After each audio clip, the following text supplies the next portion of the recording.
bequeathed to us by his Father Peter Murmy, is a precious gift entrusted to us for the church and the world. So this catechism, our MSFS catechism, is not just for the MSFS, it is for the entire church.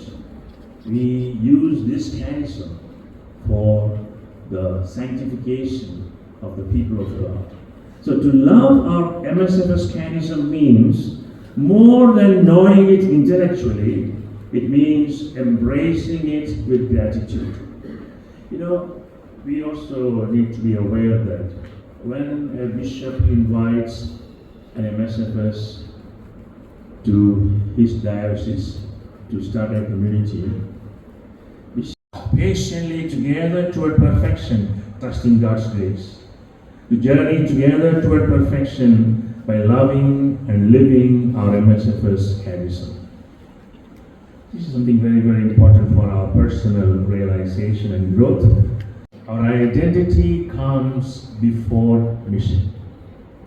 Who you are and what you are does not come from what you do, but from the truth that you are a child of God, a consecrated person, a Franciscan with the MSFS catechism. So very often we make a mistake here.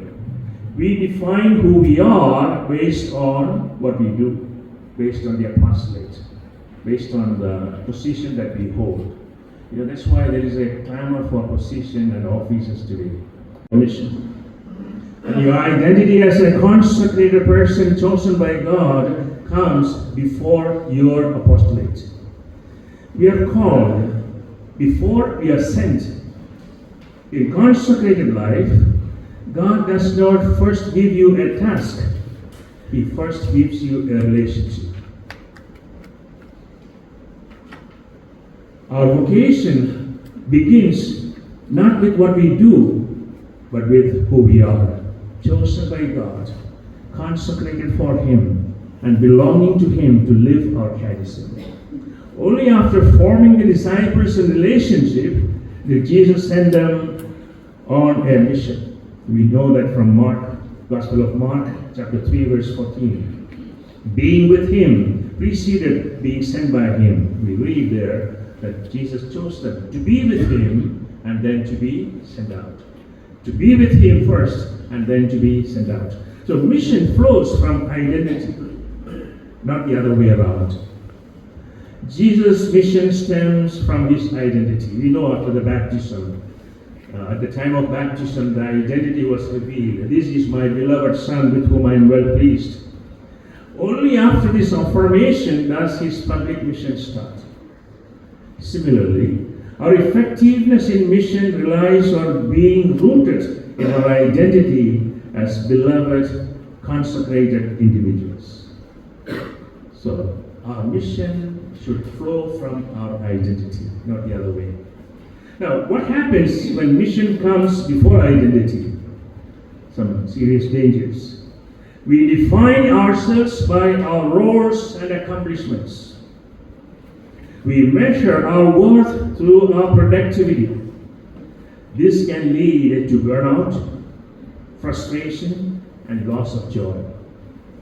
In such cases, the ministry takes the place of spirituality, and work gradually diminishes the sense of being consecrated. I know sometimes, there are communities where practically no community togetherness because of this work or that work. I'm always out because of this apostolate. I have, So the mission takes precedence, and our identity as religious is pushed to the background. We don't have time for community life. We don't have time for personal prayer, as Father was insisting today. We have time for our apostolates, and we spend all our time for the apostolates. And our mission produces lasting results. Neglecting identity and catechism causes even a great mission to lose its soul. Now, to journey together toward perfection is not to climb a ladder of self-improvement. It is to walk together as a community into deeper communion with Christ. When we love, and live our catechism faithfully, we do not perfect ourselves. We allow Christ to purify our motives, carry us through failures, and reshape us by His Spirit. The great thing is not what we do. Most important thing is how we allow God to work in us and through us. Let me conclude with a short story. He was very hyper. He could not be managed by his parents. Always mischievous, running about, making a mess of things wherever he was.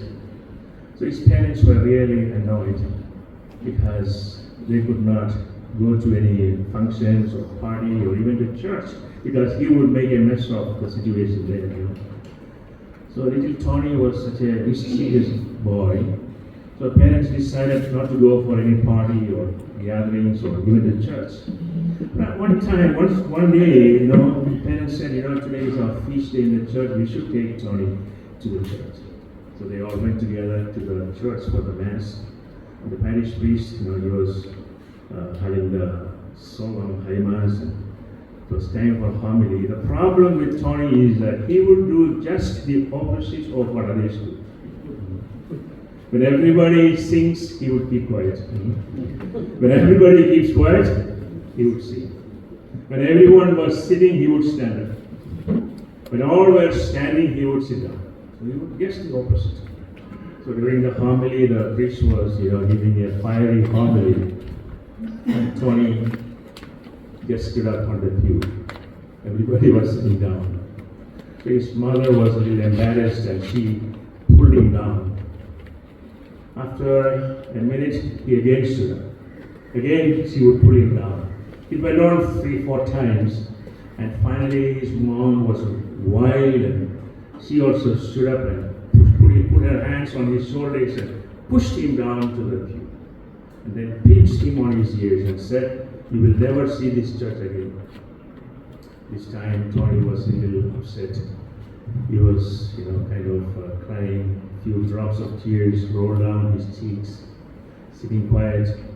After 1 or 2 minutes, he whispered into his mother's ears, "Mom, I'm sitting down on the outside, but inside I'm still standing up." Inside I'm still standing up. That's what we need to do as missionaries of St. Francis de Sales. There may be situations in our life that will push us down. Maybe our own confreres sometimes, knowingly or unknowingly will push us down. We may go through situations that are difficult for us to live, constantly pushed down by situations or people or ministry or challenges and so on. But we can always stand up on the inside. Nobody can make you sit down on the inside.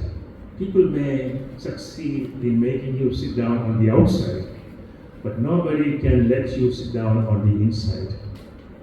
As members of Pune province, we have to stand up on the inside. Stand up on the inside. Like St. Paul said, I can do all things in Him who strengthens me. One who is out of me, or one who is inside of me is greater than one who is outside of me. Nothing can separate you from the love of Christ. So dear confreres, as I said,